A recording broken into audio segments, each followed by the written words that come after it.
Have you ever wondered about the story behind Bitcoin? How did this digital currency, something you can't even hold in your hand, become a global phenomenon worth billions? Well, grab a seat, because we're about to dive into the incredible, mysterious, and downright fascinating history of Bitcoin. Our story begins back in 2008. The world was in the middle of a massive financial crisis.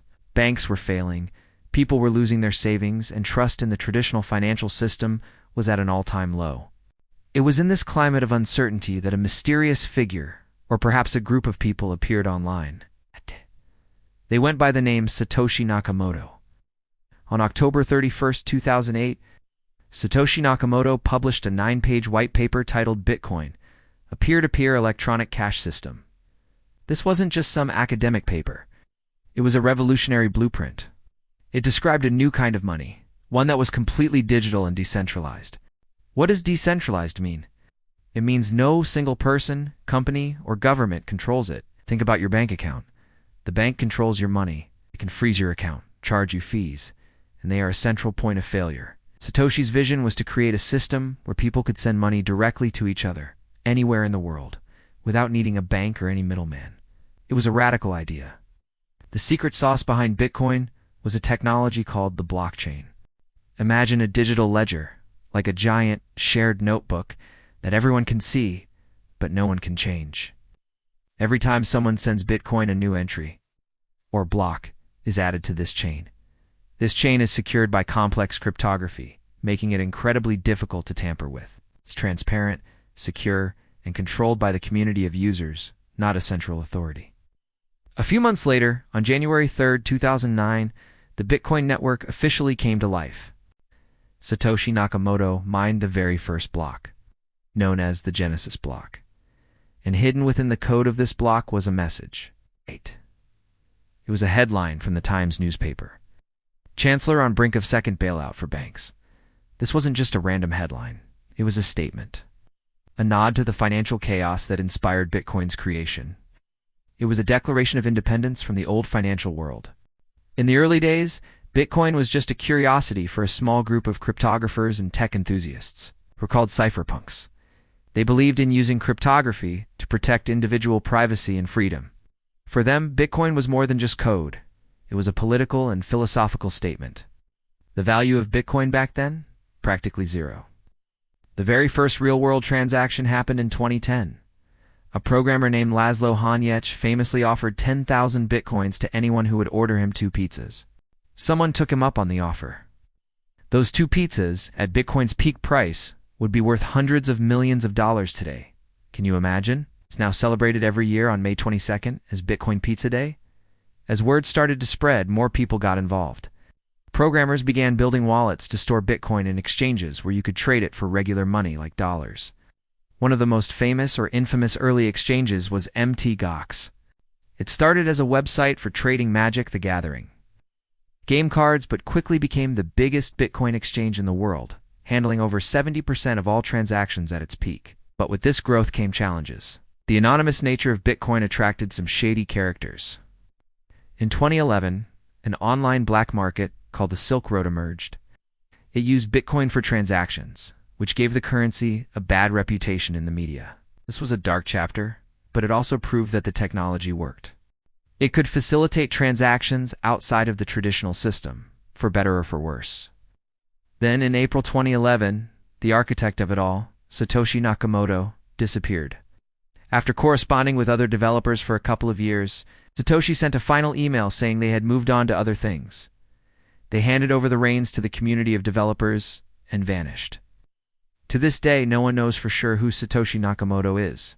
A single person? A team of brilliant minds? We may never know. This mystery only adds to the legend of Bitcoin. Years that followed were a roller coaster. We saw incredible price surges, what the community calls bull runs, where the value would skyrocket. The first major one was in 2013, when Bitcoin went from about $13 to over $1,000 in a single year. The media went crazy. Suddenly, everyone was talking about Bitcoin. But what goes up must come down. The price crashed spectacularly, losing over 80% of its value. This cycle of boom and bust has repeated itself several times. In 2017, Bitcoin soared to nearly $20,000, capturing the world's attention once again. It created a new wave of crypto millionaires and brought millions of new people into the space. And again, it was followed by a massive crash. The same thing happened in 2021, when it reached an all-time high of over $68,000. These wild price swings have led many to call Bitcoin a speculative bubble. But for its supporters, these are just growing pains. They see it as a new asset class, like digital gold, a way to store value outside of government control.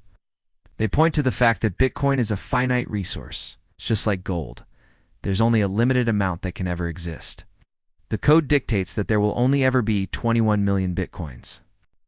This scarcity is a key part of its design and a major reason why many believe its value will continue to grow over the long term. Throughout this chaotic journey, the technology has continued to evolve. Developers created the Lightning Network, a second layer on top of Bitcoin designed to make transactions faster and cheaper, making it more practical for everyday purchases, like buying a cup of coffee. And what about the institutions? For years, big banks and corporations dismissed Bitcoin. They called it a fad, a fraud, a tool for criminals. But they couldn't ignore it forever. Slowly but surely, the tide began to turn. Major companies like Tesla and Block started buying Bitcoin for their corporate treasuries.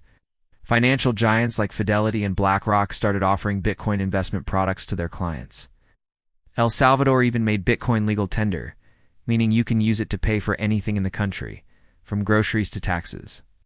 From a 9-page white paper to a global financial asset, the journey of Bitcoin has been nothing short of extraordinary. It was born out of a financial crisis, nurtured by a community of idealists, and has survived scandals, crashes, and constant skepticism. So, what's next for Bitcoin?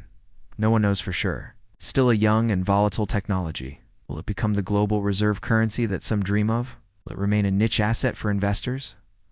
Or will it fade away? The only thing we know for certain is that the story is far from over. The invention of Bitcoin opened up a Pandora's box of innovation, leading to thousands of other cryptocurrencies and the entire world of Web3, NFTs, and DeFi. It challenged our very idea of what money is and who should control it. Whether you're a believer or a skeptic, there's no denying that Satoshi Nakamoto's creation has already changed the world. It all started with one anonymous person, one brilliant idea, and 2 very expensive pizzas. Thanks so much for watching. If you enjoyed this deep dive into the history of Bitcoin, make sure to hit that like button and subscribe for more stories from the world of tech and finance. Let me know in the comments what you think the future holds for Bitcoin. See you in the next video.